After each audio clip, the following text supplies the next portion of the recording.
올해 봄 한 유도대회 경기장에서 중학교 1학년 남학생이 상대와 치열하게 힘을 겨루며 경기를 펼치는 모습입니다. 그런데 대회까지 출전했던 이 중학생이 유도 기술을 이용해 학교 폭력을 저질러서 경기도 광주의 한 중학교가 발칵 뒤집혔습니다. 특히 폭행 방식이 엽기적이어서 관련 보도가 잇따르고 있는데요. 그동안 무슨 일이 있었는지 자세하게 살펴보겠습니다. 자, 이 사건 어제 오늘 뉴스로 보신 분들 많이 계실 겁니다. 저희가 이 피해 학생들 부모님과 연락이 닿았습니다. 학폭 사건입니다. 가해자는 앞서 보셨던 영상에서 봤던 그 중학생 1명, 피해자는 무려 7명. 교수님. 네, 경기도 광주의 한 중학교에서 일어난 학교 폭력 사건인데요. 지금 이 학생이 6월 말에 학교 폭력을 신고를 했어요. 그리고 3월 달부터 6월 달까지 계속 폭력을 당했다라고 신고를 했는데 그때 이제 목격자 진술이 필요해서 다른 학생들한테도 다 물어봤거든요.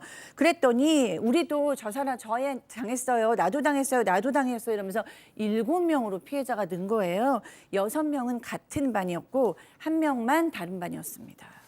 자, 이 가해 학생, 이번 사건이 일반적인 학폭 사건과 많이 결이 다른 것이요. 그 잔혹성 때문입니다. 엽기성. 체크포인트 짚어보죠. 자, 이물질 무슨 얘기인지 피해 학생 부모님 얘기 들어보시죠.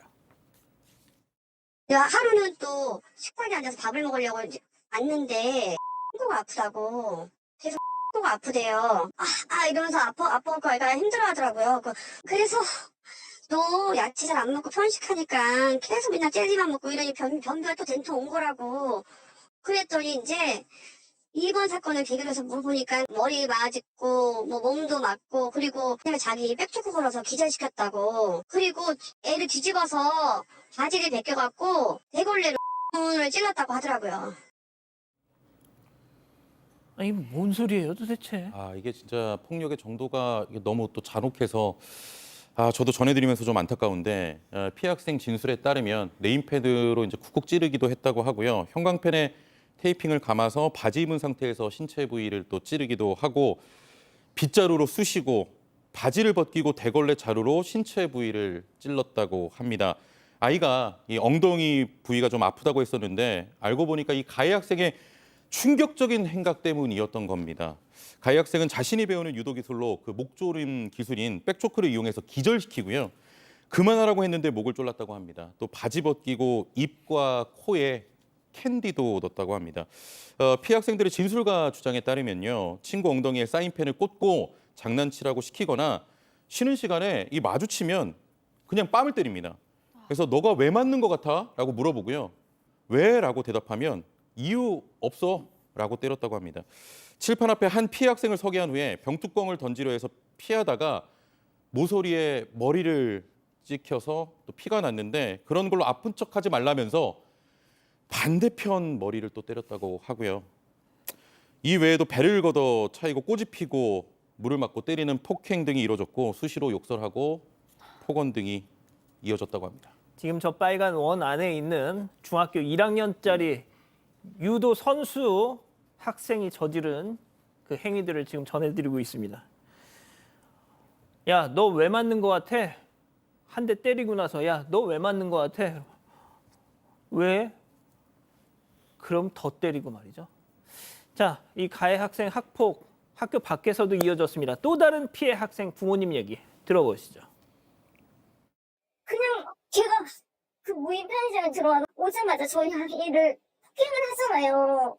오자마자 걔가 명치 때리고 막 머리 때리고 하는데 저희 아이가 그 와중에도 핸드폰을 켜요. 그 핸드폰을 켠 이유가 용돈 주는 어플이 있는데 그 어플에 너 돈 있냐 없냐 그거를 확인하려고 그렇게 하고 또 하나 영상은 그 아이가 학교 문방구에서 자기가 먹고 싶은 물건을 다 고른 다음에 자기 핸드폰을 꺼내서 저희 아이한테 너 와서 결제하라고 그렇게 해서 저희 아이가 들어가서 그 물건을 집어서 결제하고 나오려고 하는데 그 가해자가 다시 저희 아이 어깨를 이렇게 퍽 치는 게 있더라고요. 가지가지 했네 진짜. 예. 네, 정말 돈까지 뜯어냈는데요. 처음에 보셨던 영상이 한 무인 편의점의 CCTV 영상이었습니다. 가해 학생이 무인 편의점으로 들어오자마자 피해 학생의 뺨을 먼저 세게 한 대 치고 이후로도 명치 부분을 툭툭 가격하면서 위협을 하는 듯 합니다. 한 대 칠 것처럼 손을 이렇게 확 치켜들기도 해요, 중간에. 이후에 피해 학생이 휴대전화를 켜고 확인하는 적에 그 용돈 어플이라고 해요. 가해 학생이 피해 학생의 용돈 어플에 돈이 있는지 없는지 확인을 하려고 했던 겁니다. 당시 가해 학생은 돈도 안 가지고 다니냐, 없는 티 내고 다니지 말라면서 부모를 욕하고 폭언을 했다고 합니다. 또 다른 날의 영상이 있습니다. 이건 문구점입니다. 가해 학생이 음료수와 라면 등 간식을 5,000원어치 고르고 피해 학생에게 보이스톡으로 전화를 해서 문구점에 계산 좀 하러 오라고 지시를 내렸습니다. 그리고 피해 학생이 문구점에 왔어요. 가해 학생이 본인이 고른 물건을 피해 학생에게 넘겼다가 다시 받아갔는데요. 피해 학생이 계산을 다 했습니다. 그런데 계산을 마친 후 나가려고 할 때 어깨를 치기도 했습니다. 자, 지금 뭐 이 돈 뜯어내고 물리적인 폭력을 행사하고 엽기적인 행각을 벌이고 이것도 그렇지만 저는 지금부터 박지훈 변호사님이 말씀해줄 이 내용이 정말 충격이었습니다. 자, 가장 중요한 거는 계급을 좀 나눈 것 같아요. 뭐 왼손, 오른손, 발, 따까리 뭐 등등 이 계급을 부여하면서 친구들한테 친구들입니다. 니는 왼손이고 니는 오른손이고 이런 식으로 계급을 부여해서 계급이 높은 사람이 계급이 낮은 사람한테 명령을 하고 또 계급이 낮은 사람은 그걸 따르고 문자 메시지가 있어요. 어디냐 뭐 이렇게 하면 이 가고 있습니다. 학교로 거의 다 왔습니다. 존대를 해요? 동급생입니다. 동급생인데도 불구하고 계급을 부여하고 계급에 따라서 존댓말을 사용하도록 강요를 했다고 합니다. 또 가해 학생이 자기보다 낮은 피해 학생들한테 등굣길에서 동물의 배설물을 먹으라고 하니까 먹는 척만 하고 하니까 그를 또 때렸다고 해요. 정수리를 때렸다고 하고 또 학교까지 가는 또 가까운 길로 그 다니지 말고 먼 길로 다니라고 강요를 해서 먼 길로 갔던 적도 있었다고 합니다. 또 의도적으로 2층 교실에서 1층 운동장으로 공을 던진 다음에 야 그거 공 가지고 와라고 시켰는데요. 수업 시작종이 울린 다음에 그렇게 해서 교실에 들어오게 함으로써 수업도 방해했다고 합니다. 자, 이 중학교 1학년짜리가 도대체 뭘 보고 이런 짓을 했을까요? 자, 3월 초부터 3개월 넘게 이 짓이 이어졌습니다. 하지만 피해 학생들은 학교에도 부모님한테도 말하지 못했죠. 자, 또 다른 피해 학생 부모님 얘기 들어보시죠.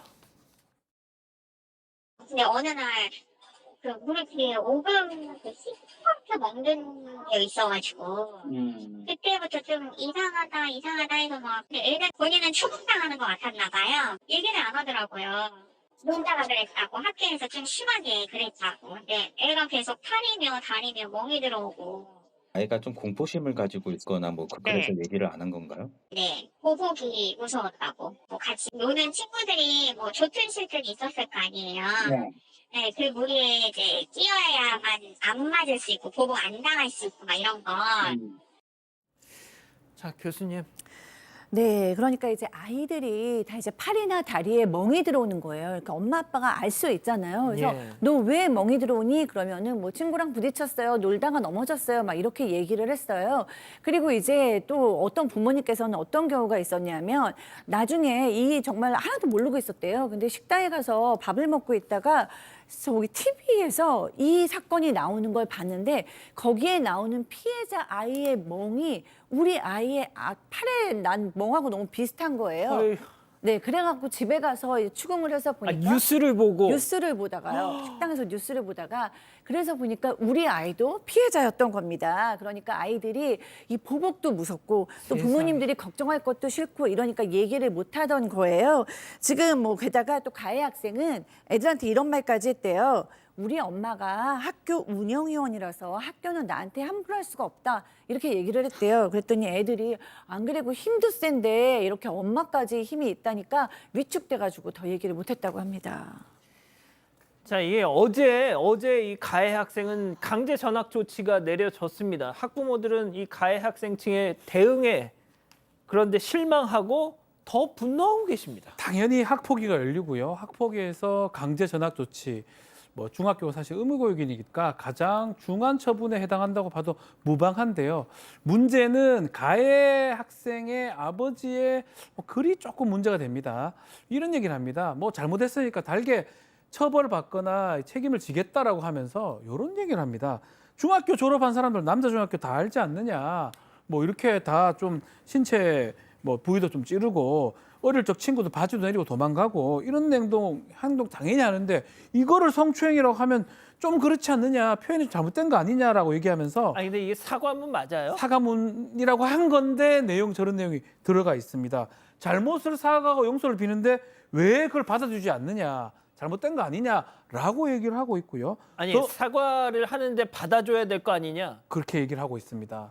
그래서 그 이후에 이 가해 학생과 가해 학생 부모는 학폭위 결정을 또 불복해서 이의 신청을 한 상태고요.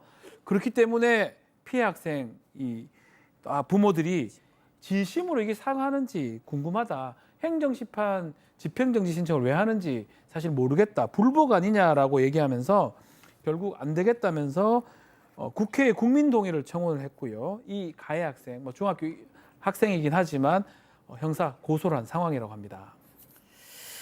이 가해 학생 아버지, 아까 그 박 변호사님이 전해주신 사과문을 쓴 그 아버지한테 저희 제작진이 현재 입장이 어떤지 좀 다시 물어봤습니다. 이 피해 학생들과 학부모들에게 사과하고 싶다.